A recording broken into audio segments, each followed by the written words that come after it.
presented by SoFi. What should be about as good a quarterfinal round as we have ever had in Kansas City kicks off now. 8 teams play today. 7 are ranked in the top 25. Buckle up. You were as good as these guys, you'd be having that much fun too. I'm excited we got hoops. I'm getting goosebumps. Oh, he's got it. And West Virginia steals it for the win. Oh my goodness, look at that snarl. Breaking the hammer out of the bag and so, welcome to the big time. Not done. Not done.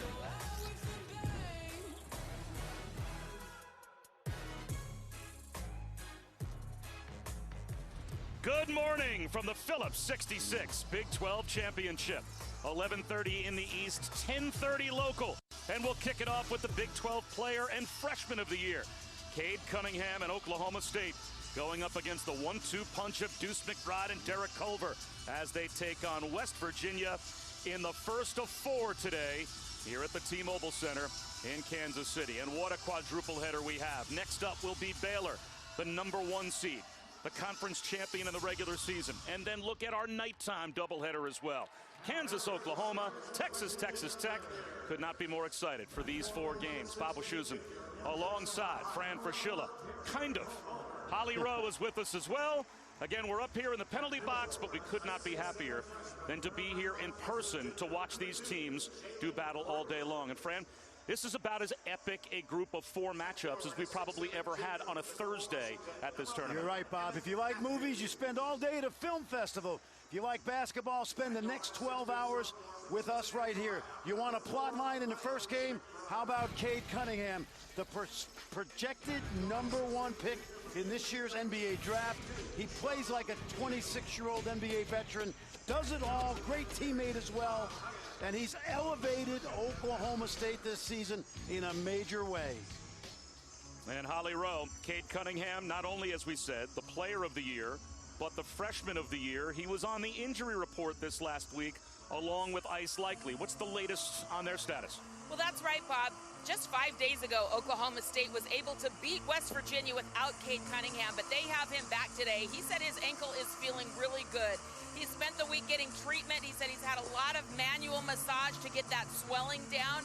And that Baylor game where he slightly turned the ankle, he said he's had much worse before. So he's ready to go, and he is really excited to play in his first and likely only Big 12 tournament game here in Kansas City. They will also get Ice Likely back, who's been out for a few games with an ankle and hand issue. He probably won't start, but we will see him in this game today. Cade Cunningham, about as good a freshman as there is in America, but about as good a sophomore as we have in the Big 12, Fran, is Deuce McBride. Oh, yeah, he's a finisher. He's their big-time player. 17 times this year he's been in 17 points or more. Very consistent scorer and about to be a star in this league over the next couple of years. The first of 4 in Kansas City. And a couple of teams, as Holly mentioned, that just did battle last weekend in Morgantown. And Cade Cunningham right to the rim to start to Caleb Boone. But he can't connect. And here comes Emmett Matthews the other way.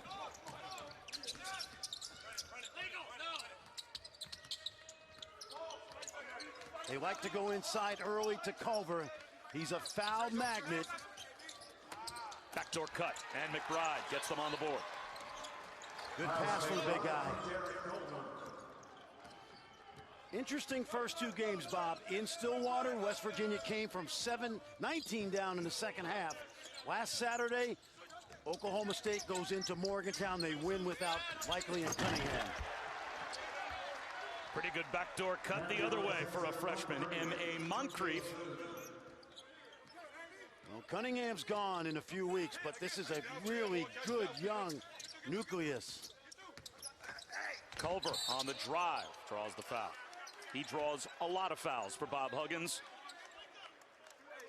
And Bob Huggins brings a team that's not his typical West Virginia DNA, right? This team, much more of a high motor offensive team than the press Virginia defensive leaning teams we've seen in past years. I'd say 180 degrees opposite. He has lamented this week about the poor defense, but the one thing about this West Virginia team, since January 1st, they're shooting 39% behind the arc. They have some snipers.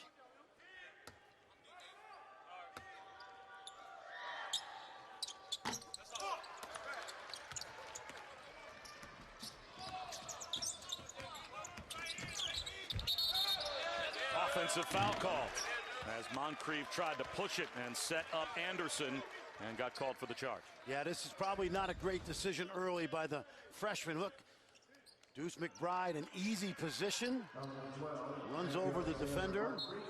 And if there's a rising star in coaching around Power 5 basketball, at the top of the list is Mike Boynton. He's a lottery pick. Mike Holder, the outgoing athletic director, took a chance on Mike Boynton, and he has delivered. McBride can't hit for three. And Moncrief has the rebound. Cunningham, the floater is good. Bob, he plays at his own speed. You cannot speed this guy up.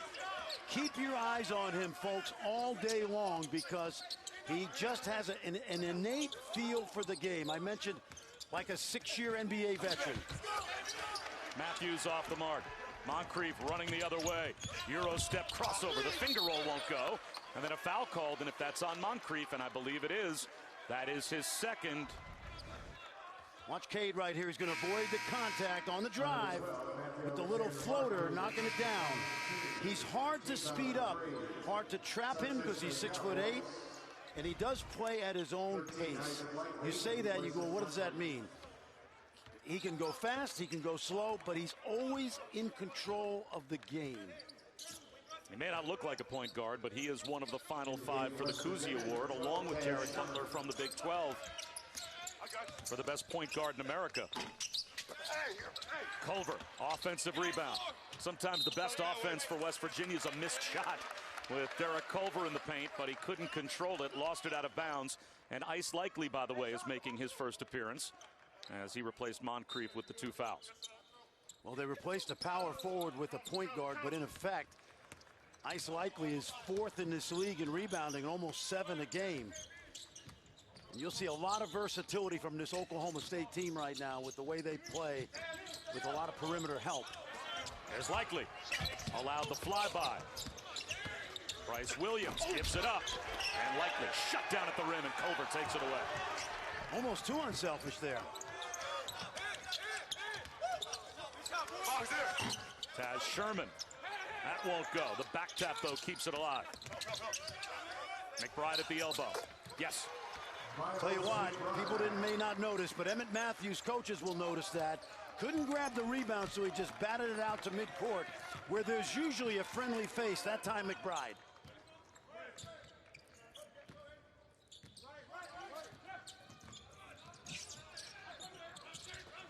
See the size, Bob? Passed over to double team.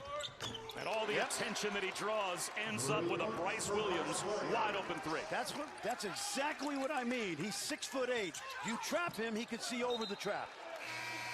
And now defensive pressure by Oklahoma State forces a West Virginia turnover. In the game for West Virginia, number 3, Gabe Osabuoye, replacing Derek Culver. Derek Culver heads to the bench, and the X-Factor Gabe Osabuoye is on the floor. And checking it as well, Bernard Kuma for the first time. As Caleb Boone heads to the bench.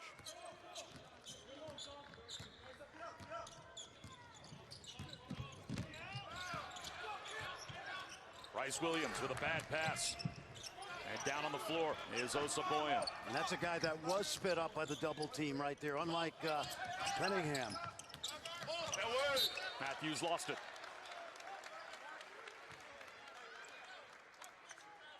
This is an interesting matchup because those first 2 games were so different. Not sure what to expect today. To go into Morgantown when Bob Huggins is trying to get 900 and win without Likely and Cunningham was impressive.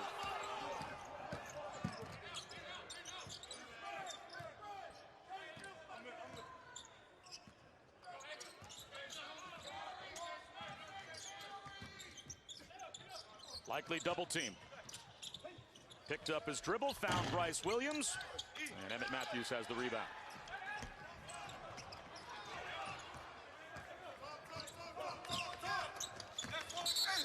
Matthews traveled before getting bumped. A sloppy start for West Virginia, and they trail early by 2. He's at 6'8", and his IQ. Watch Cade Cunningham negotiate a double team and pick and roll. Brings the big guy out, sees the advantage. He's looking to the corner, lying with his eyes, and then drops the dime inside. Defender cheats out. Kuma scalds inside. Today, they double team Cade Cunningham early. He doesn't have to make the home run play. Sees the double, kicks it out, and he makes the pass that leads to the pass to the three-point shot in the corner. Size, feel, IQ, ability to score, but the poise, Bob, has been impressive to me over the course of his freshman year. When you see him, do you see an NBA point guard? He's a NBA playmaker. That's what he is. Is Doncic a point guard? I'm not sure he is. He's certainly the primary ball handler. He's not going to guard point guards in the NBA, Cade Cunningham. He's a point wing to me. There's the double team out near midcourt again, so a numbers advantage on the backside. Bryce Williams gets to the baseline, and it's out of bounds off of Kuma. Well, guys, that plan to put Cade Cunningham at point guard has been a good one, and it came from his brother Cannon when he was a youngster. He had just started stretching up as a player, getting taller, and Cannon said, I think we need to put the ball in your hands. Cade has loved it. He actually watches a ton of film on Luka Doncic. He feels comfortable with the ball in his hand. He said his only flaw, he's got to cut down on his turnovers, too many this year, but he loves the feel of point guard, and he can be good at that. Great point, Holly. He's a high dribbler, which gets him in trouble sometimes. Looks like Matthews was called for clearing some space underneath, and there is older brother Cannon Cunningham on the Oklahoma State bench. Cannon played at SMU, and you're thinking it's a package deal. But remember, long before Mike Boynton hired Cade Cunningham, he started recruiting, like I said, Cannon, he started recruiting Cade as a 9th grader before any major school was on Cade. And now Cunningham tries to post up, and by the way, the foul at one end was against Gabe Osabuoye. Now he picks up another at the opposite end. So back-to-back fouls inside of about 15 seconds on Gabe Osabuoye. It's going to put him on the bench. And one thing about Bob Huggins, he does not like to play his players with 2 fouls in the first half, so Osabuoye may have fouled out until halftime. Replaced by Jalen Bridges.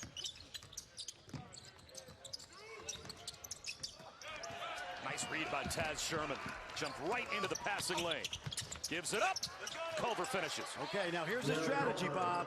Bob Huggins is not going to let Cade Cunningham get comfortable today. So he will take the ball out of his hands early in this game and force Oklahoma State to beat you 4 versus 3. They've done it a little bit, but last time, not good. Good hands by McBride. Take a look now. Here comes that double team, and just a sloppy pass by Cade. And that's going to lead to Deuce getting loose. Well, to Holly's point, what he wants to clean up, decision-making and turnovers as far as being a point guard. And you can see, Bob, at 6'8", he dribbles high. It's one of my few complaints with him that's going to get rectified over time. Likely might have to force one up. He'll drive it with 1 on the shot clock with the left hand. Linebacker playing point guard. That's what he is. Little zone now by Oklahoma State. They do this 30% of the time this season. They love the zone. Culver with a fake at the foul line. Score the bucket plus the foul for Derek Culver. How active is this? 6'10", 260. Watch the shot fake. And then the drive, and you don't want to get in his way. Cade Cunningham said, I'll just reach in. There's the foul in the bucket. Culver comes into the Big 12 championship averaging 14.8 points per game, 9.8 rebounds per game. Dedrick Lawson, a couple of years ago for Kansas, the only other player since 2012 to average 15 and 10 in the Big 12. And that time, Derek Culver pulled the chair out from under Caleb Boone and got him to turn it over. You know, you mentioned this earlier, Bob. He's a foul magnet. He draws a lot of fouls. So what does it mean when we say he draws 7.5 fouls per 40 minutes? Let me put it to you this way. It means 2 players on the other team are always in foul trouble in a given game.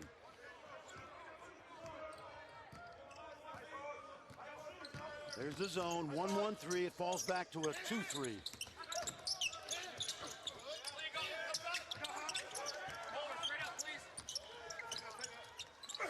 The soft spot in the zone is the free throw line.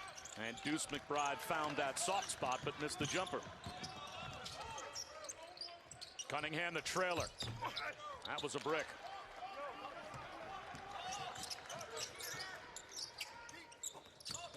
Taz Sherman creates space. Connects for three. What a season the JUCO transfers have had. McNeil and Sherman, now upperclassmen. Avery Anderson glides to the goal. Kuma on the offensive glass, can't put it home. And another rebound for Culver. Taz Sherman will attack, floats, and scores again.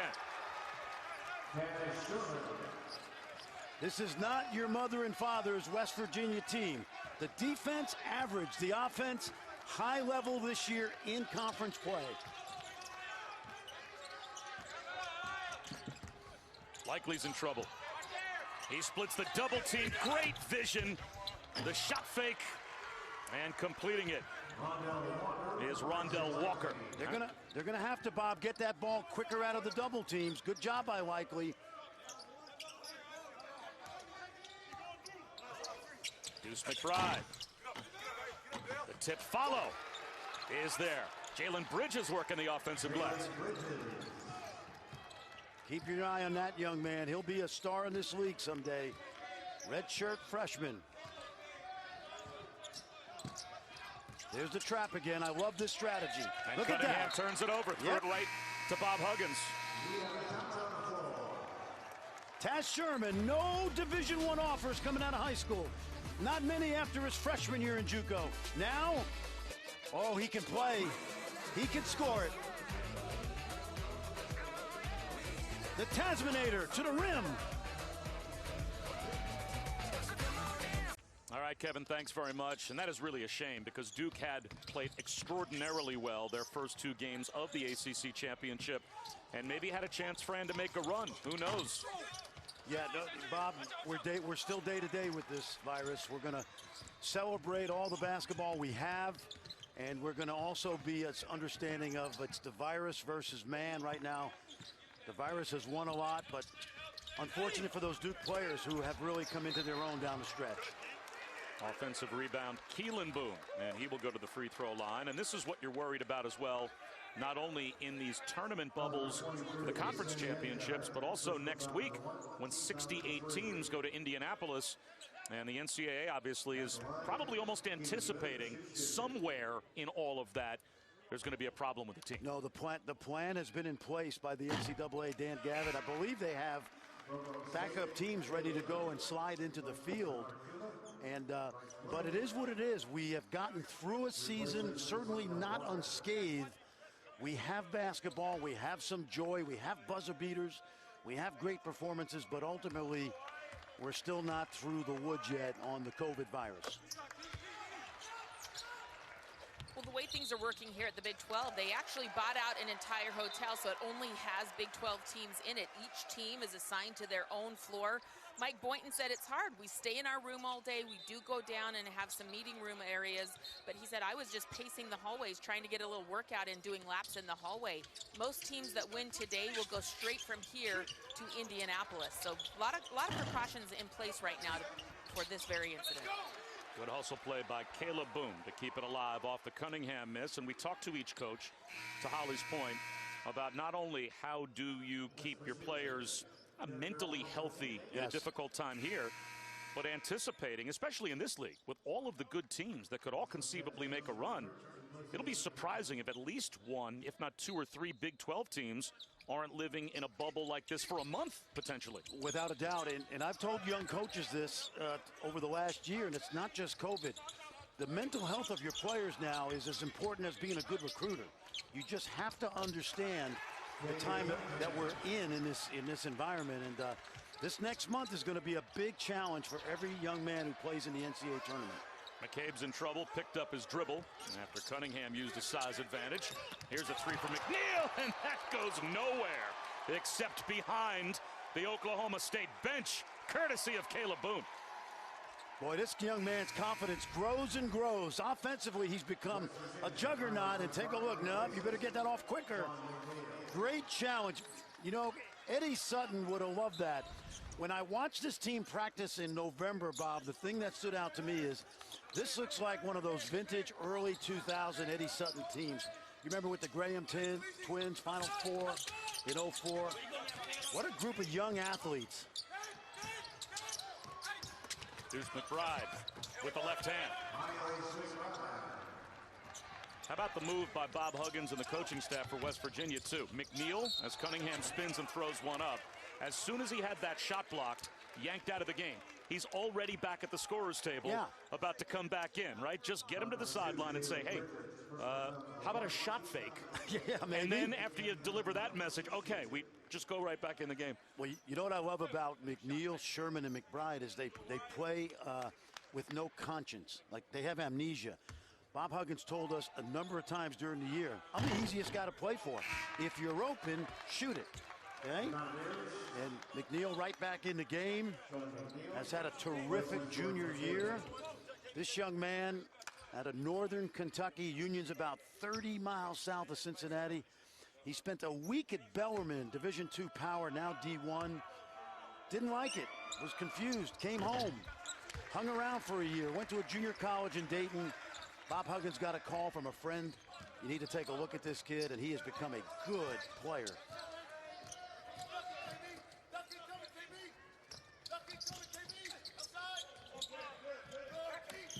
McNeil picked up his dribble, nearly turned it over, and they will say that because the ball was deflected, Jalen Bridges was okay stepping on the midcourt line. That Taz Sherman jumper comes up short.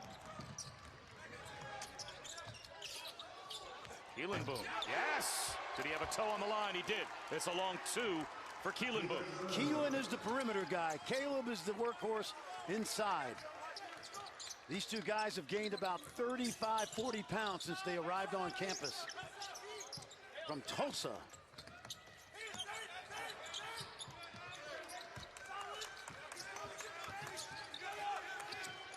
Crossover by McBride. Gets his own miss. Gets undercut. And a foul will be called on Keelan Boone. Caleb is about to set the record inside for scoring for Oklahoma State. And you see Keelan right there. You got to educate your feet right now. A young player has got to know where that three-point line is, Bob, because that 3 or 4 inches just cost him a point.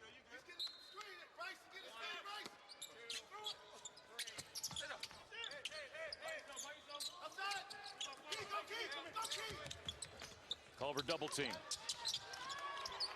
Looks diagonal out of the double team. It was deflected, so Sherman couldn't tee it up.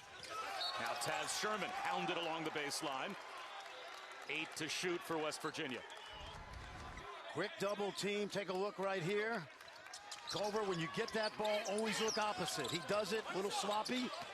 Always catch and look to the middle of the floor if you're a big man. You see the double coming, and you see 90% of the court when your eyes go middle. Sean McNeil, left hand. Bad reach by Cunningham, and McNeil, not just a shooter. That's the interesting thing about McNeil and Sherman this year. They can go on the deck. Cunningham, the playmaker. Keelan Boone, the shot fake, couldn't get it to go. And McNeil saves it to Deuce McBride. McBride, tough fadeaway. He knocks it down. I don't mind that. 2-on-2, a steal. How about Taz Sherman? That's blocked by Caleb Boone. A frantic pace now as Avery Anderson sets up Williams.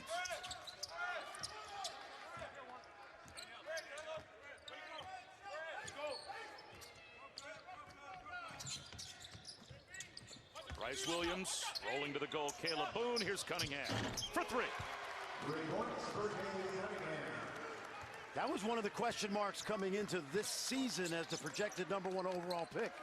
Was the outside shooting. So far, not an issue. He will be an excellent shooter in the NBA. Form is great, shooting nearly 45% all season long.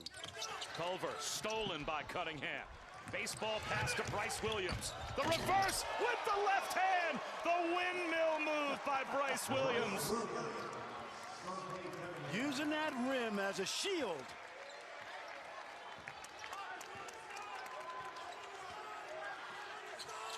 McNeil, quick trigger. Yes. Cade fell asleep. They were in the zone, but you cannot leave McNeil for obvious reasons. Too easy.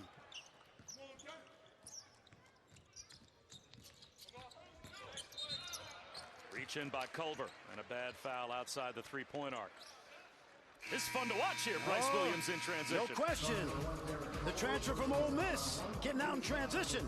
Block shot? Nope, you're in jail, buddy, because I'm going other side. Use that rim.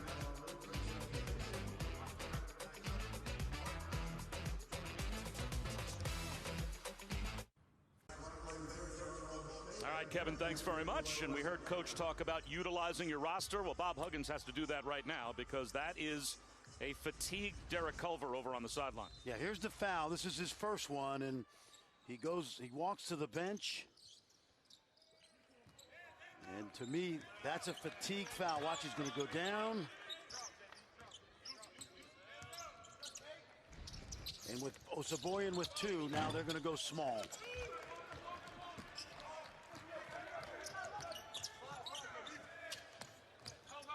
Bridges.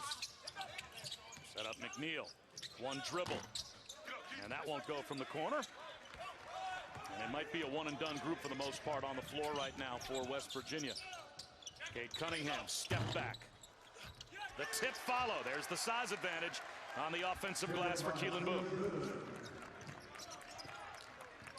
And I mentioned it earlier, Bob Huggins traditionally does not like to play guys with two, and Osaboyan could really come in handy right now while Culver catches his breath. Traveling called on Matthews.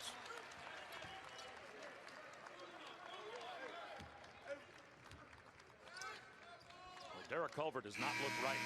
He looks like more than just a fatigued player over on the sideline. He looks unwell. I'm not sure, Bob. Now, unless he's got something that we didn't know about before the game, but traditionally, he is a six-trip guy. 6 hard trips down the floor, and you have to get him out. Bob Huggins right now hoping he can bring him back soon. And you saw Osaboyan with the 2 fouls as well. Likely bounce pass, shot fake Cunningham, and a foul called on Bridges. A 1-point lead for West Virginia here at the Phillips 66 Big 12 Championship and the New York Life ACC Tournament. Now with Duke, with the positive COVID test and their season over, we've already advanced Florida State to tomorrow's semifinals. Of the other 3 games, though, which one catches your eye? I like the way North Carolina's playing. You know, they got that great. They're different, Bob, because we're used to small ball basketball, and they pound you inside with the 3 7-footers.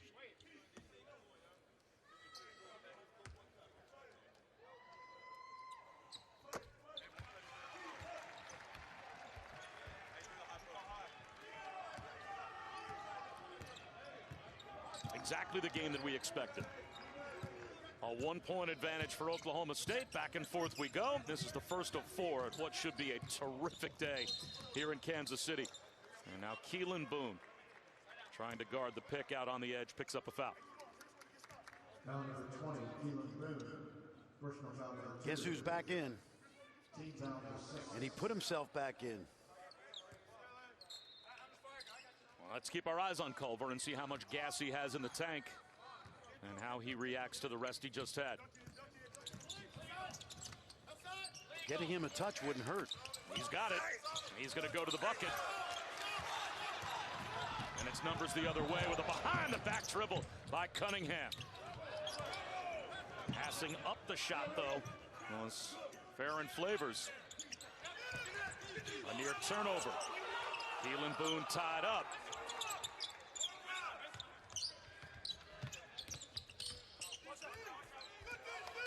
I would take Culver. Likely tries to do just that. Out to Flavors for 3. He can shoot it. That's off the mark.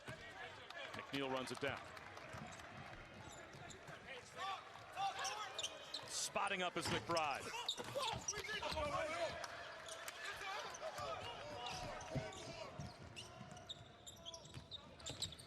Hesitation dribble for Cade Cunningham. Likely back up top. The extra pass to Anderson. He's fouled shooting a three by McNeil. Never understand that. Just don't understand why you foul a three-point shooter right there. Challenge, keep your body away. You got to let that shooter land, and just a sloppy play by Sean McNeil. He knows better than that. Avery Anderson had 31 in the road win for Oklahoma State against West Virginia on Saturday.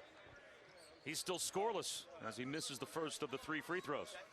Saturday, he was back in high school mode when he scored 2,700 points in his career.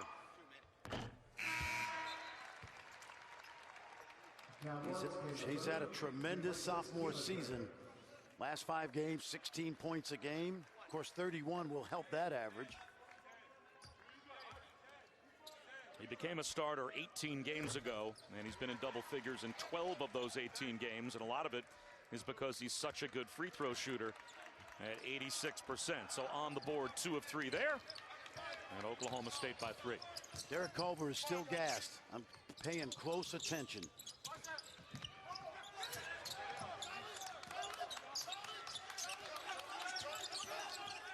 Well, guys, I checked with team personnel, and Derek is sick today. We forget in this COVID world that we're in that kids still get sick sometimes. He's fighting through something, and we can see that on the court. Cunningham with a steal, took it away. Gives it off to Likely, who swoops in. Offensive foul. Second one today by Deuce McBride, former football player, not afraid of contact.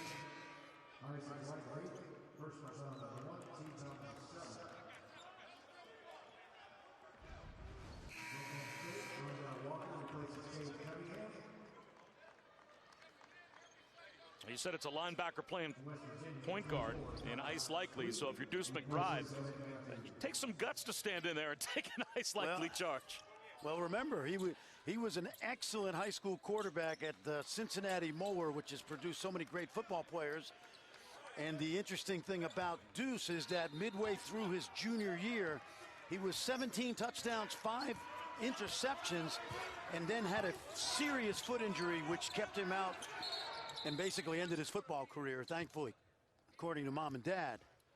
Likely may be cut, so we're going to take a quick timeout and come right back to Kansas City.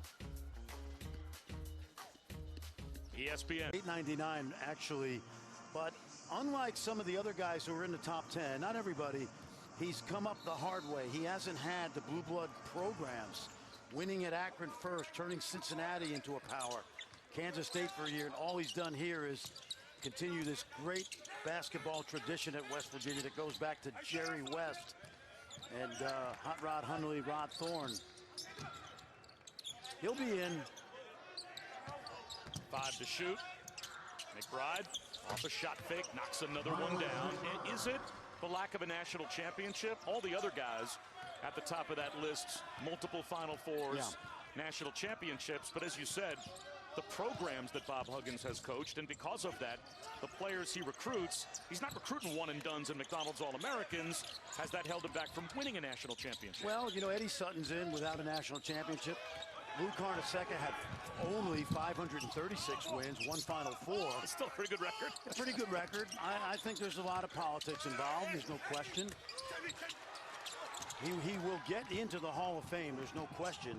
The question now is, does he need 1,000 wins to do it? For the 3rd time in the first half, Deuce McBride takes the charge. What just a tough kid. There you see 4 straight years on the ballot. He's not going to get in this year. Watched him since the early 80s at Walsh College. And what I love about Bob Huggins from a coaching standpoint is he's a chameleon. He's won with Press Virginia. He's won with power basketball inside. Many years he wins with defense. This year his team is offensive oriented. He has a way of adjusting to the personnel, and he doesn't get 5-star recruits. Well, when we visited with Bob Huggins at practice the other day, we actually asked him about how he felt about it. And he said, you know, when people ask me about the Hall of Fame, I say, which one? Because he's in about 15 other Hall of Fames. People do appreciate Bob Huggins. And you talk about the adjustments he's made throughout his career and being chameleon. How about this year? He starts with two bigs, Oscar Tshiebwe, and he totally transforms this team and how they play mid-season. He definitely deserves to be in, guys. It's nice to be in Halls of Fame. I'm in my high school Hall of Fame. Yeah. Which is great, but there's one Hall of Fame if you're Bob Huggins at the top of the pyramid. And you're right, he certainly deserves to be in that one. And he will get there at some point. Right now he's worried about the health of Derek Culver as he's checking Caleb Boone. Cunningham. Tied up, and it is just snatched away by McBride. Boy, how good has Deuce McBride been defensively today with the charges? And he draws a foul. This is a young man. When he had a serious foot injury as a junior. Bob, his high school team while he played was 88-4, 2 state championships. Bob Huggins offered him a scholarship while he was hurt. He was the first high major coach to offer. He and mom and dad went to Morgantown. It's just a short trip from Cincinnati. And the young man called up Bob Huggins a couple weeks later and committed to West Virginia. Bob Huggins has great connections in the city of Cincinnati. And it has paid off royally because Deuce McBride on his way to becoming a Big 12 star. It was a Liz Frank foot fracture, which can be career-ending. And they thought it might be career-ending. They thought that McBride may never play any sport again, much less football or basketball. And Bob Huggins said, look, as a quarterback in high school, he was Clemson, Ohio State, Alabama good. But he absolutely could have been, you know, Tua and gone somewhere and quarterbacked a team at that level. So the fact that he's here playing basketball for West Virginia, it's a testament to his work ethic as well. The reverse, keeping the possession alive, was Rondell Walker, and Keelan Boone pays it off. Nice finish again at the rim by Keelan Boone, who started off slowly this year, unlike his brother, but really playing well down the stretch of the season. As Sherman traveled. And back on the bench, Derek Culver, and he's not even on the bench. He is laying next to his chair in the West Virginia team area. Well, they have to survive this minute 9 because they'll get Culver back in the locker room, but they'll also get Osabuoyen back in the second half with those 2 fouls. And wait a minute, Osabuoyen's back right now, Bob. So they are playing him with 2. Anderson. And there is Osabuoyen with 2 fouls, taking another charge for West Virginia. And this is what this kid does. He's basically a charge a game. He's 5 or 6 deflections a game. And take a look. Let's see if he gets there. Established. You just have to know, if you're Oklahoma State, that this is a charge-taking team and make adjustments. And that's the 3rd on Avery Anderson. We've got a quick timeout, under a minute to go in the first half. We'll be back in 30 seconds.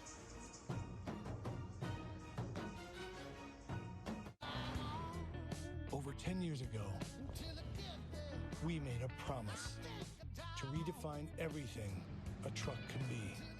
And while we've made good on that promise by winning back-to-back Motor Trend Truck of the Year awards, the work is never done.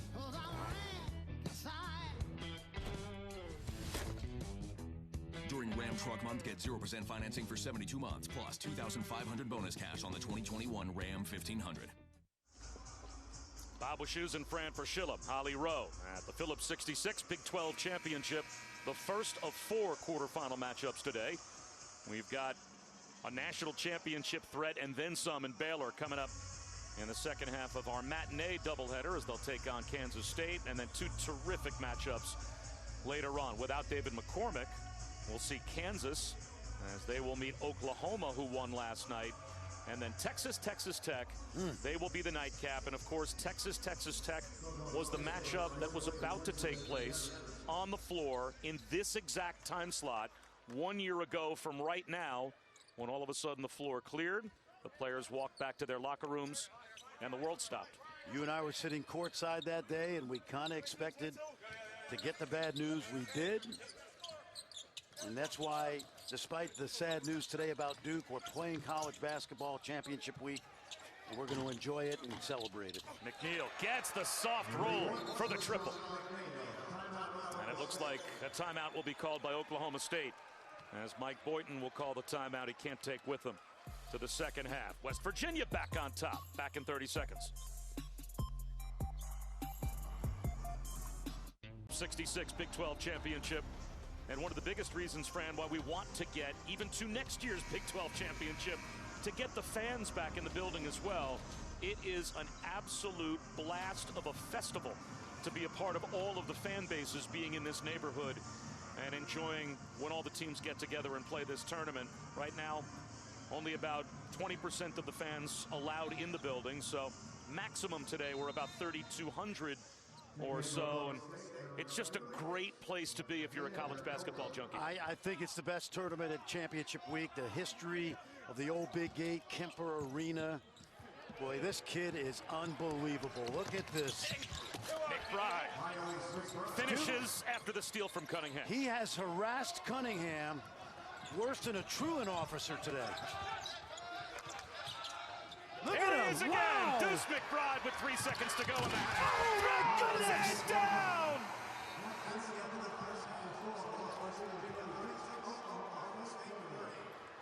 That's a way to end the half if you're Deuce McBride in West Virginia, as Miles McBride takes the game over and gives West Virginia a 6-point lead. This kid, look at the defensive IQ he has. Oh, man. Wow. Now, to think this is a young man that at one point had a foot injury that put his athletic career in jeopardy. Let's get to Holly. Well, Coach Boynton, right now it looks like West Virginia has taken some of the momentum. What can you change with Miles McBride defending him, because he's kind of taking things over? Well, we just got to stop turning the ball over. We had careless turnovers the last 2 possessions, and right before that, we gave up a 3 to the best shooter on their team. So there was some self-inflicted wounds that, you know, a really good team takes advantage of, and we'll respond. They are really paying a lot of attention, as they should, to Cade Cunningham. What can he do to get out of those double teams and, as you said, stop turning that ball over? Well, we got to get it out of his hands a little quicker, and then allow his teammates to go make the plays against the advantage when they're playing 4-on-3. Thank you so much, Coach. Thank you. All right, Holly, thanks very much. So a 6-point lead for West Virginia at the break. 16 points for Deuce McBride. Time for the Audi halftime report. Seth Greenberg and LaFonso Ellis. Here's Kevin Connors. Welcome back to ESPN's Champ Week, presented by SoFi. We continue the quarterfinal matchups. Game number 1 of 4 at the Phillips 66 Big 12 Championship here in Kansas City.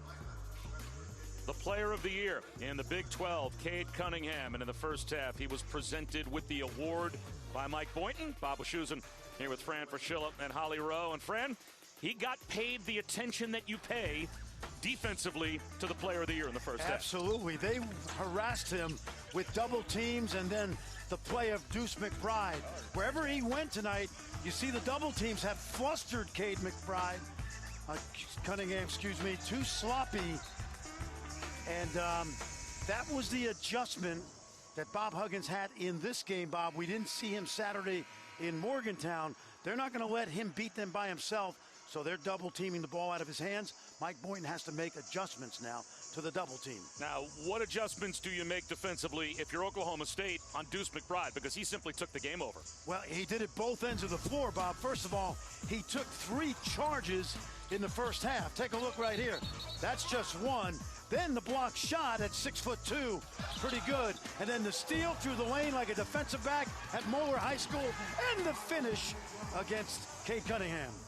Let's go down to Holly. Well, guys, you could really see Derek Culver of West Virginia laboring in that first half. We are told that he was not feeling well today. He has not come back out of the locker room with the team. Now, I'm not sure that they've diagnosed him yet. We'll try to get more information as that's available, but he is not on the court right now. And we were told it is not COVID-related, as McNeil tries to start off the second half with a 3 and comes up short. It is just some type of an illness. And Derek Culver, as you said, Fran, he is a player that can be fatigued even when he's healthy. He is obviously not the most heavy endurance player, but it sounds like he is getting some treatment back in the locker room, and we're expecting that he will emerge at some point. Well, they could certainly use his size inside today. Osabuoyen starts the second half. He's got 2 fouls.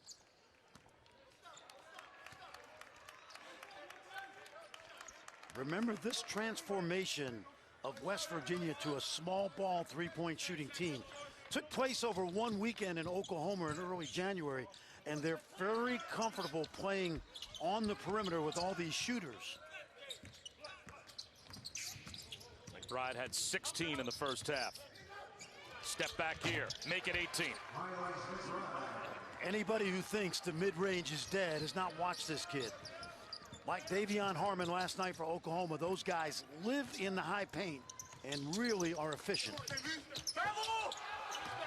Gathering and missing was Boone, and it's snatched away by Jalen Bridges.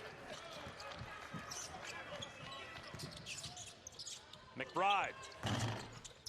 That's off the front rim. Tapped around, out of bounds. And they'll say it is off West Virginia. And it looks like Bridges knocked it out. Now, Bob, one adjustment for me if I'm Mike Boynton. I try to keep Cade Cunningham out of pick and rolls as much as possible and get him in one-on-one situations where he can't be double-teamed as easily. And here comes Derek Culver. He is on his way out the tunnel as we speak, and he is now in the West Virginia team area after getting treatment. Extra pass from Cunningham. And Moncrief draws a blocking foul on Osabuoyen, so that's the third on Osabuoyen. So now the foul trouble with the healthy player. How is that going to impact the player who is not well with Culver on the bench? Well, it's a major impact because Bob Huggins has a decision to make right now, and it looks like he is going to bring Culver in right away after that rough first half where, as you mentioned, it was some fatigue, but obviously also an illness. But he's at the scorer's table now, and Osabuoyen's got to be careful with the three. McNeil, quick to the rim. Osabuoyen knocked it around, and it will stay with West Virginia in part because Osabuoyen got a hand on the basketball. So Osabuoyen now with 3 fouls.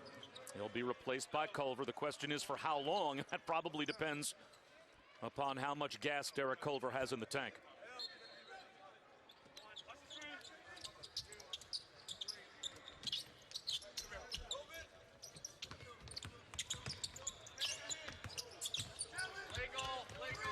Well, guys, through my years of doing this job, I noticed that when kids get IVs, they usually come out with this wrap that you're seeing on Derek Culver's left arm. He was getting treatment in the back. I'm assuming it's an IV because I saw Derek just gesture it to another teammate that he got something shot into his arm. We'll see if that has the desired effect. Anderson steps into a 3, gets the roll after the hustle play at the opposite end was made by Cade Cunningham from his rear end to get that basketball and possession for Oklahoma State. You mentioned the slow start by Avery Anderson. Keep your eye on him because we saw him get 31 on Saturday against this team.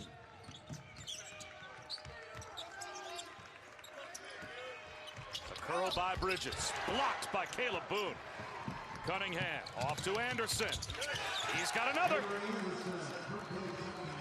That was a perfect junior high bounce pass in transition, right on the money by Cade Cunningham.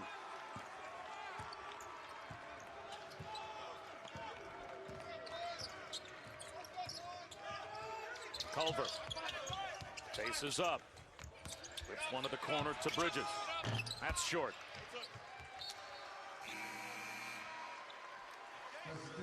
Take a look, transition basketball, 3-on-1, just like we do it in grade school.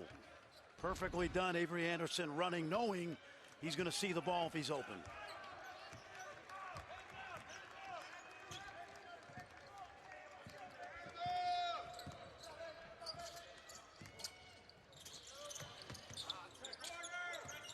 Caleb Boone.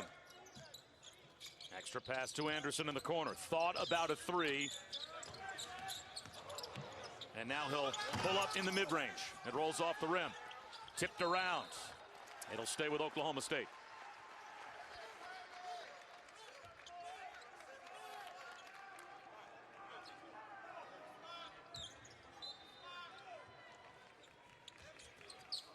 Oh boy.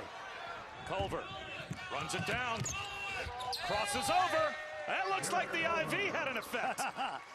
Terrific body balance. Little Euro step there. And another sloppy play by Cade Cunningham. He's got to be more exact with his passing. This is crunch time. This is one and done in the tournament.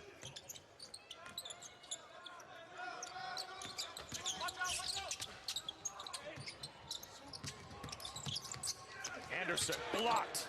Gets it back. Cunningham thought about a three. He'll pull up in the mid-range. That floater's no good. Nice box out by Emmett Matthews, and he is able to draw the foul. If that's on Moncrief, it is. That's his third. Take a look at Culver now. He was back in that locker room getting a little medical attention. Maybe an IV, who knows? But I know this. 6'10", 260. Euro style to the rim. Is he back? Maybe.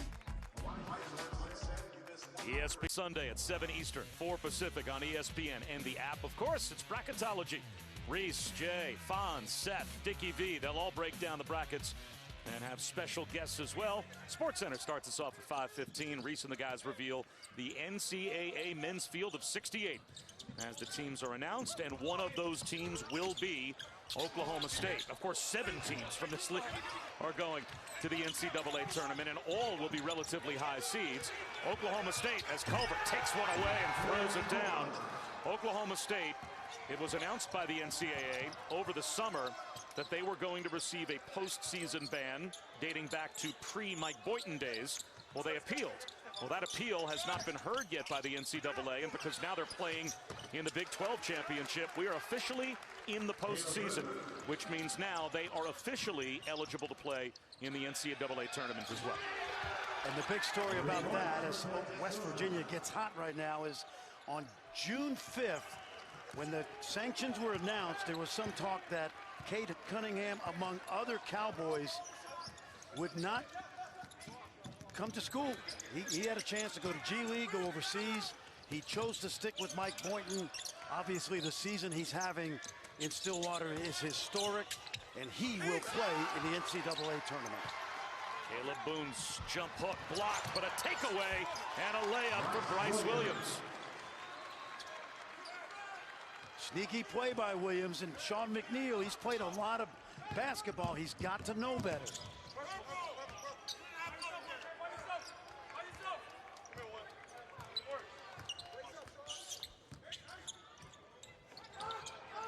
McBride needs some help. Culver gives it to him with 10 to shoot. Kaz Sherman. Got to get out of his way. Give him room. He'll get a shot. He can get hot, too. Skips one to Matthews. Underneath Culver. And they beat the timer. Hey, what's in that IV? I want some of that. Culver's come out on fire the second half. Good energy, too. You'll love to see that. Cunningham spins with the left hand. How pretty was that? I actually like the job Culver did there, not fouling him, Bob. He stayed vertical. And a tough move with the offhand by Cunningham. That's the first basket for Cade Cunningham in the second half, as he is in double figures. Culver turns it over. Avery Anderson flips it to Cunningham, and he missed the dunk. That'll happen once out of 100 times. A break. Cowboys in a zone. As Sherman lobs it, Emmett Matthews finishes. How about the defense? They were locked in on Culver in the middle, and Matthews very adeptly snuck along the baseline. Good find by Sherman. Good zone offense, attack from behind. It's the largest lead for West Virginia, but it is immediately cut into by Bryce Williams. This young man, Bryce Williams, is already being recruited by Mike Boynton to come back and take advantage of that free year the NCAA has given him. As Sherman, the quick trigger won't go. Caleb Boone, the rebound. Cunningham with ice likely, like lightning, down the right wing, but he couldn't complete the finger roll. Remember, he's got that right hand bandaged up after missing some games because of that injury. And now Bob Huggins wants a timeout with 12 minutes to go in game number 1 of 4 here in Kansas City.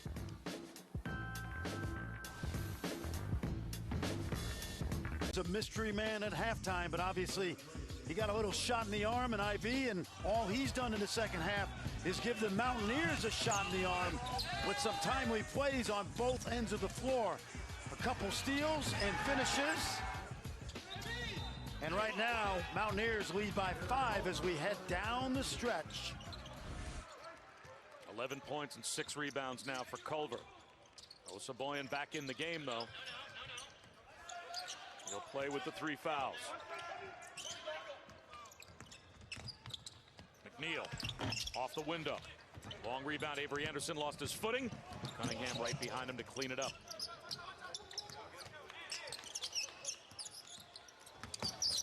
Cunningham.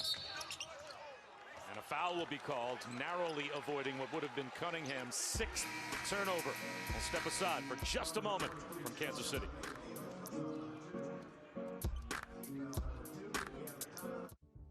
Cade Cunningham was the Big 12 Player of the Year, but it could have just as easily, Fran Fraschilla, been this guy. Absolutely. 3-week COVID pause didn't help Jared Butler's cause, but what a year. First team All-American, likely almost unanimous or consensus. He's going to graduate in 3 years too, which is kind of cool, but we'll see Baylor tip off here against K-State, Bob, in the next game, and Baylor starting to get their mojo back after that long pause. And then a great doubleheader coming up tonight as well. Kansas, Oklahoma at 6:30 Eastern, and Texas Tech caps the day. And we'll see who the 4 remaining teams will be to play in the semifinals tomorrow at the Phillips 66 Big 12 Championship. Cunningham, quick trigger off the inbound, won't go.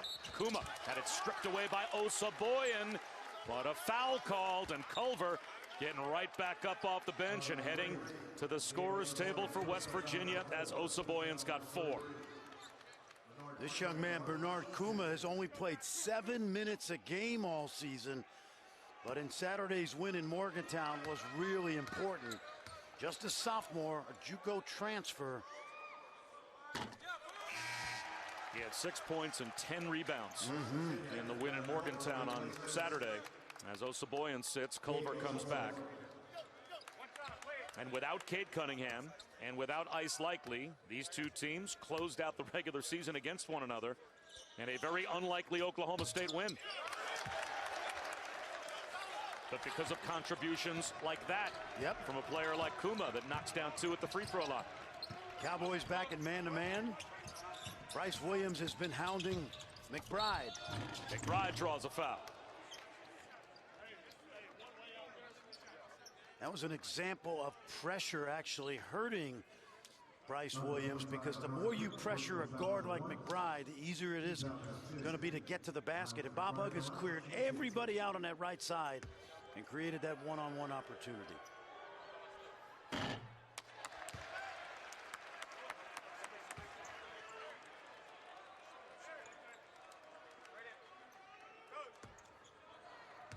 Deuce McBride named Deuce simply because he was number 2 in the family. He was the 2nd child, and Mom thought that was a pretty good nickname, and it stuck. He's got 19 of West Virginia's 50, and they've got a 4-point lead. Oh, that's nice. Anderson, that's nice. Backdoor Likely. I'll tell you what happened right there. Because they were trying to get the ball to Cunningham at the foul line, he and his defender set a double screen for Anderson. They did that earlier in the year against Texas Tech. Perfect job of using a great player as a decoy.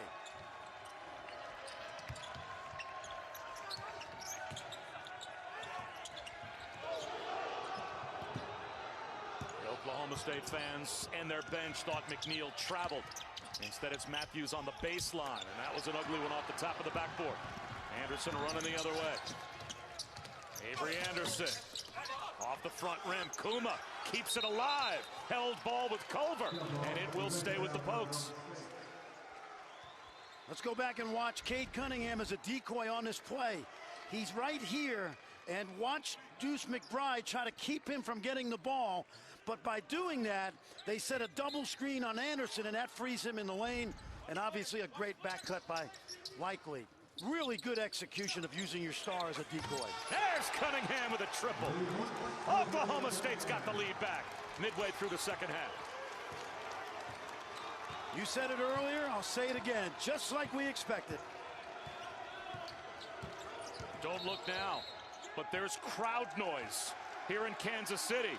There's some Oklahoma State fans here making themselves heard, and Bob Huggins wants a timeout.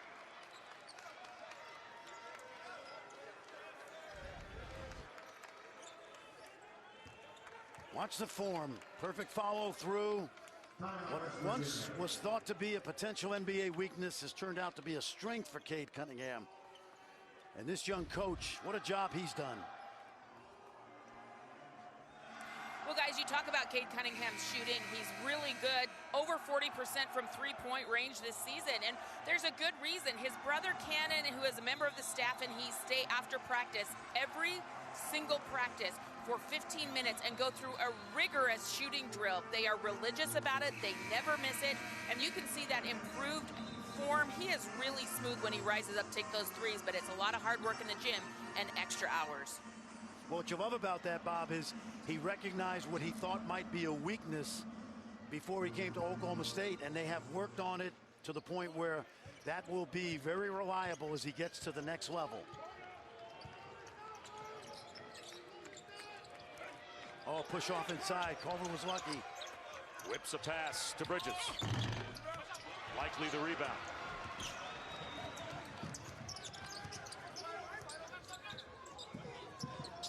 This Cowboy team has been resilient all year. They've won games without Likely and Cunningham.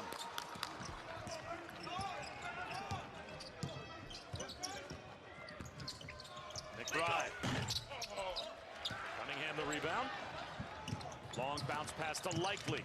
He crosses over and finishes. All that was a 50-foot bounce pass.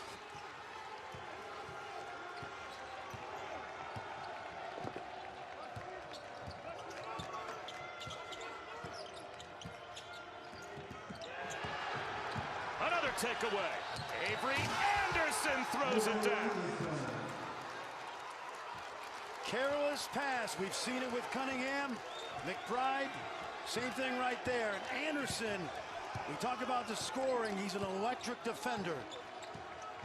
Huggy Bear is not so cuddly on the sideline right now. He is steaming at his team as an 8-point lead that they had about 4 minutes ago is gone. Stabilizing things, though, is Emmett Matthews with a mid-range jumper. Emmett's only averaging 8 points a game, but he's as valuable as anybody on this team because he gives you help in a multiple of areas, both ends. Anderson does it again. Yep, same play, double ball screen high. West Virginia has not handled that. You know what I love about that, Bob? They saved that. I did not see that double high ball screen in the first half.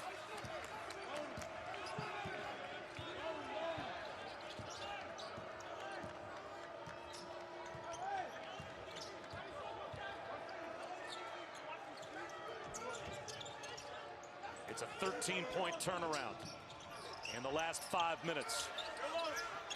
Culver on Cunningham, lost his footing. Cade Cunningham pulled the chair out from underneath Derek Culver. It's a Cowboy team that is rallying around a young coach that's authoring quite a script in Stillwater. Here we go. Of a young coach, Mike Boynton. Where will this story eventually lead for a Cowboys team that is rallying around this coach? Well, they love him, and give Mike Holder, the athletic director at Oklahoma State, credit for hiring him with no head coaching experience when Brad Underwood went to Illinois. You talk about giving young black coaches a chance to move up in the profession in a league with 6 coaches who've been in the Final Four. Mike Boynton, to me, is a lottery pick. A great talent without a lot of experience 4 years ago who is now growing into this job in a major way. Well, his team right now is on a 16-3 run. Cunningham trying to stretch it, gets it to Anderson. Oh, this is a red-hot group of pokes. They were down 8, now they're up 8. That kid was 2 for 26 from 3 last year as a freshman. It's hard to win with this young a team in a league like this, and they have done it.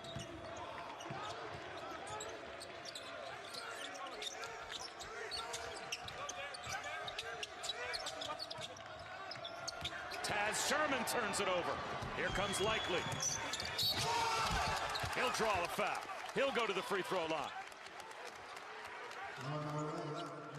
Well, you talked about this bright upcoming coach, Mike Boynton, who's been so terrific, and he and a group of black coaches around the country are trying to celebrate a little bit more. This is a shirt that Dedrick Taylor, the head coach of Cal State Fullerton, had made. It's got all of the names of black head coaches in the country on the back of it. You saw Mike Boynton wearing it in that video, and they want to start celebrating, number one, the mentorship of John Thompson. You see the towel over his shoulder with Coach Thompson's face, but also to start saying, we are doing great out here. We need more opportunities in college basketball. When you talk about Mike Boynton, Holly, George Raveling, the Hall of Famer, is on the phone with this guy every week. He's known him since he was a young kid playing for Riverside Church in New York City. And when you think of Mike Boynton, or when I think of him, I think of mentors. I think of Eddie Fogler, who recruited him at South Carolina, Dave Odom, who coached him, Frank Martin, Brad Underwood, Mike Young, the great coach at Virginia Tech, George Raveling, and others. And it takes a village to develop a good young coach. He's had a village of great coaches around him. Taz Sherman, NBA range. Rims it out. Caleb Boone the rebound. And there's a lid on the basket right now for West Virginia. Cunningham running one-hander. It's a double-digit lead for Oklahoma State. That's what I call crazy slow right there. He was so slow. He took his time. He was not going to get sped up. He was going to pass it, shoot it, make a decision right when he wanted to and no one else. There's no daylight right now to get one up for West Virginia, as Matthews is fouled from behind by Keelan Boone. Watch this. When you slow down, you got more opportunities. He can pass this ball on the cutter, but he knows once he gets into the paint. Take a look. Watch that cutter in the corner. When we say play at your own speed, that's exactly what you saw right there from Cade Cunningham.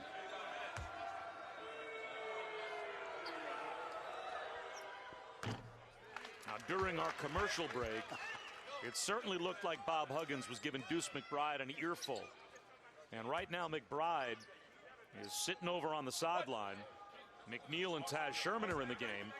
But of those three guards, certainly you'd think Deuce would be the most lethal offensively, or could be. Well, when do you push that button and get Deuce McBride back in the game, knowing you've got to create some offense now to come from behind? I think he's frustrated with his team, quite frankly. They came out of the second half. Culver gave him a great lift, and they went to sleep. Caleb Boone rolls it in.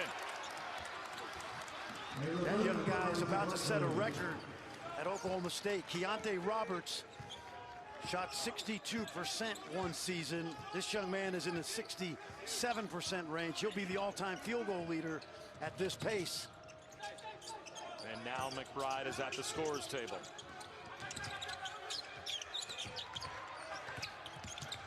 McNeil, tough shot, connects. They need some stops, and they need a little press for Virginia the last 5 minutes, because Cade Cunningham is controlling the pace. Loose ball. Osaboyan took a headshot, collided with Kedrian Johnson, and he is shaken up.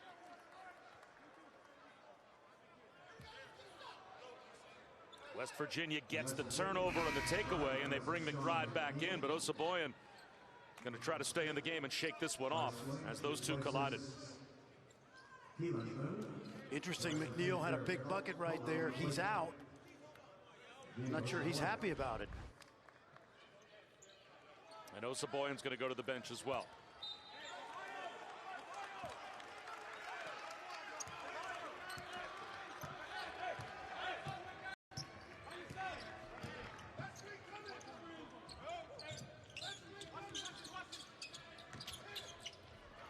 Taz Sherman, big shot for the Mountaineers. He can do it. Remember, this is an offensive-minded team. They can get points quickly. A block at the rim from behind at Taz Sherman.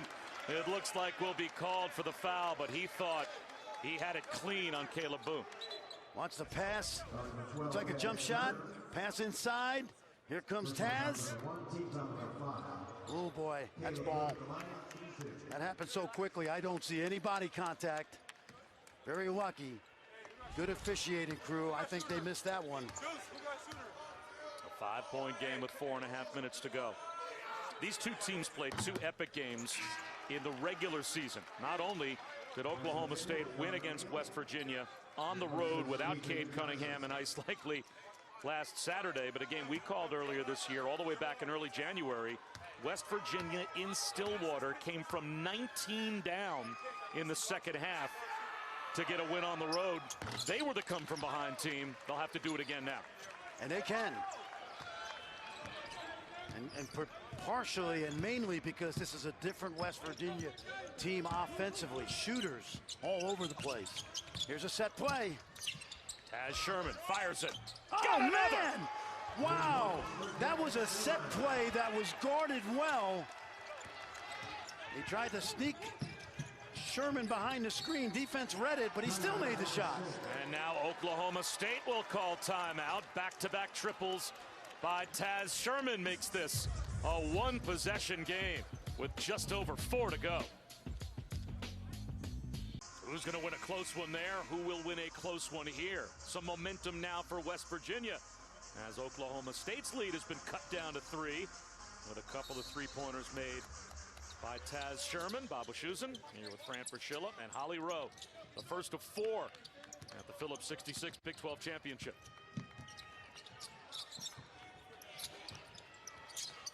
McBride guarding Cunningham. They're trying to post Cunningham. Taz Sherman with a steal.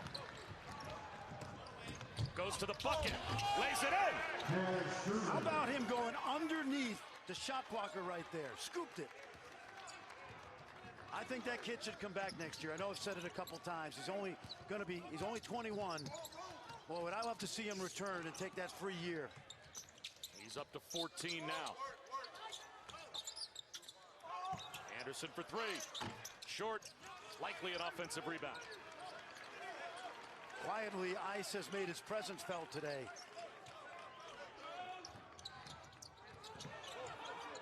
Cunningham double team. Bryce Williams, 2 Ice Likely, plus the foul. They double team Cunningham, and remember what we said early in the game, if he gets it out of his hands quickly, they can play 4-on-3, and that's what they did right there. There's the trap, get rid of it, space the floor, and now we play in the open court. And a great pass by Avery Anderson. Anderson will be the heir apparent to Cunningham next year as their playmaker scorer. Osaboyan is done. He fouls out, and that puts Likely at the free throw line.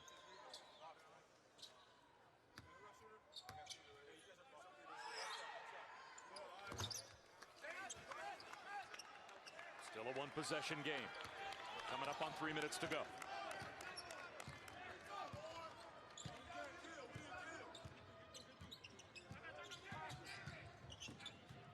Taz Sherman feeling it.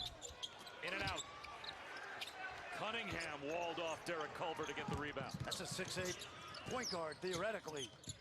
Getting the job done on the boards.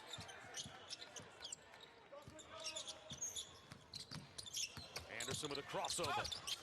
McNeil may have gotten a piece of it.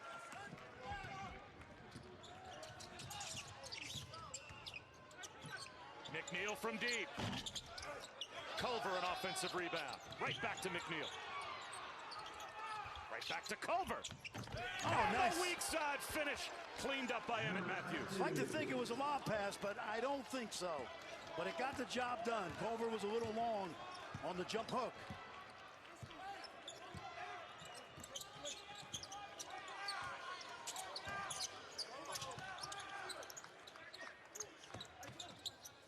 Matthews face guarding Cunningham right now. Cunningham with the shot clock winding down. Gives it up. Ball rotation. Bryce Williams. Likely another rebound. Right place, right time. Cunningham picked up his dribble on the baseline. And Mike Boynton, sensing that he was in trouble, gets the timeout called with 1:48 to go. Offensive rebound, the kick out, ball back inside to Culver. And watch Emmett Matthews, who started virtually his entire career at West Virginia. You don't get a lot of credit for your scoring, but Bob Huggins said he's essential to our success because he does all the little things like you just saw right there.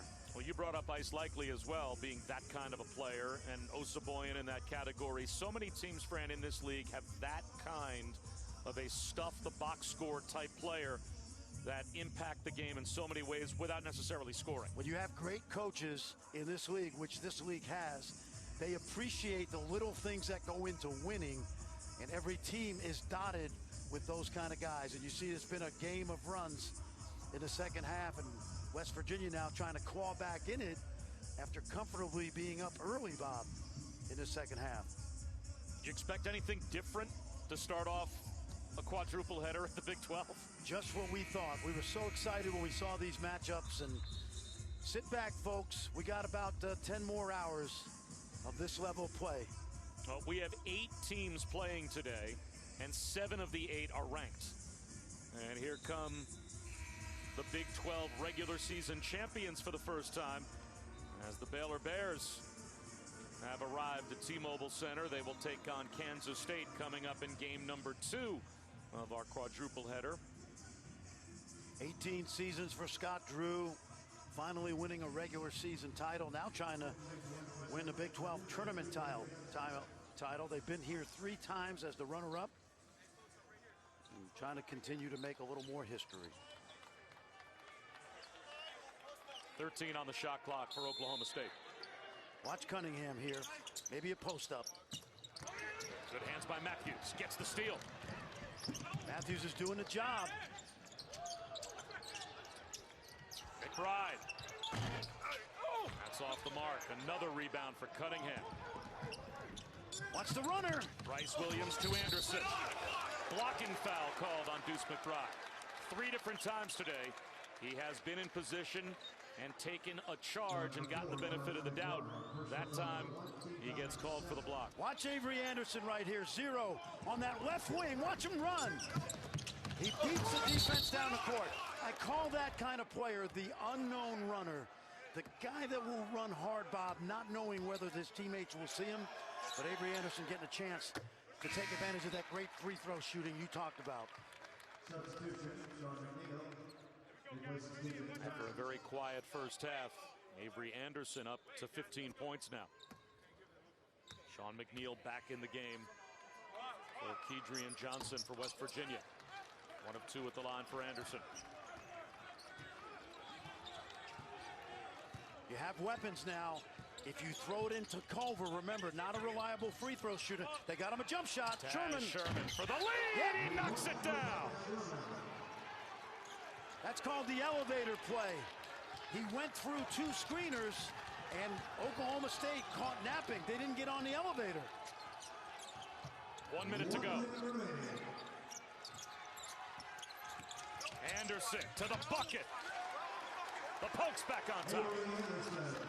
That kid's a rising star. You're watching it right here before your eyes in Kansas City. Each team with a timeout left. No fouls to give. Watch that play. At least for West Virginia. Fouls to give for Oklahoma State. McBride, 8 to shoot. Steps back from the elbow. Likely the rebound. Cunningham tied up. Lost it to Matthews. He missed the layup. And McNeil gives a foul. Bryce Williams to shoot a 1-and-1 at the other end. Let's go back and watch Mitchell. He's going to sneak through these 2 screens right there. Take a look. Wide open. Bangs it. And then Avery Anderson. Watch this speed, folks. Gets right to the basket, finishing over Culver. And now we've got a free throw contest in the final 21 seconds. Bryce Williams shot 75% during the regular season.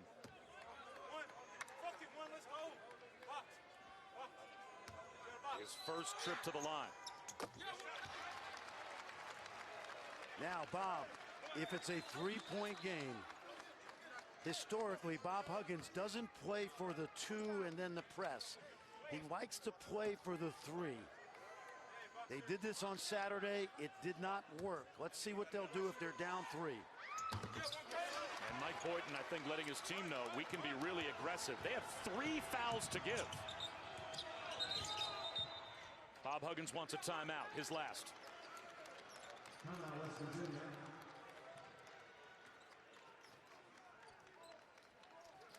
It's an interesting situation always when it's a 3-point game and you're in this spot. Do you foul, Fran? Do you not? At the same time, how does it impact your strategy if you're Mike Boynton with all these fouls to give as well?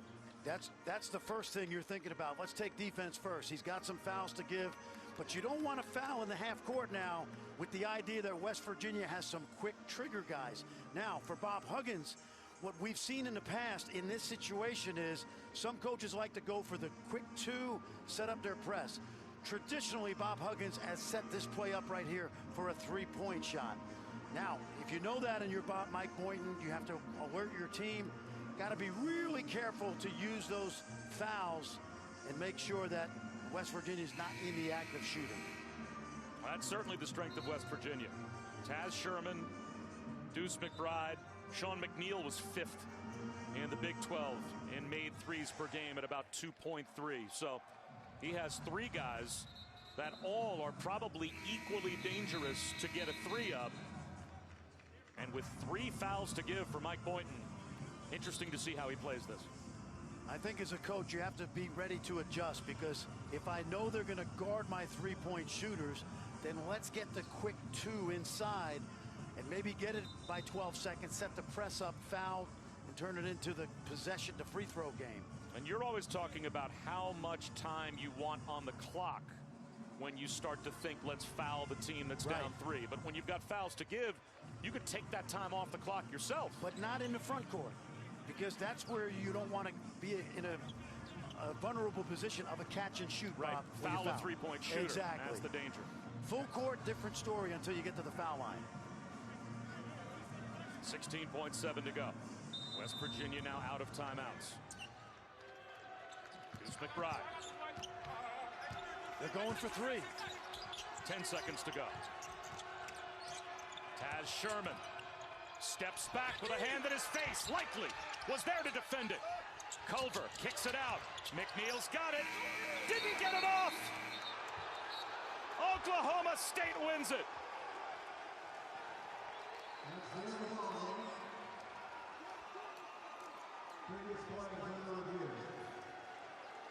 They'll make sure, but Ice likely was able to get a fingertip without fouling on the Taz Sherman 3-point try. They haven't had Ice likely for much of February. They're going West Virginia for the home run. They've got the home run hitter in Sherman. Watch Likely without fouling. Now, the ball is live, and we have time. And then another closeout. Shot fake again, 2-8. Great defense. Bryce Williams at the end. Watch this. Challenge.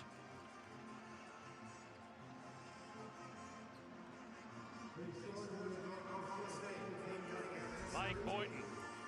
And the Pokes are winners. Let's check in with Holly. Cade, there was a moment in the second half when West Virginia had all the momentum. What did you and your team do to turn it around and get this win?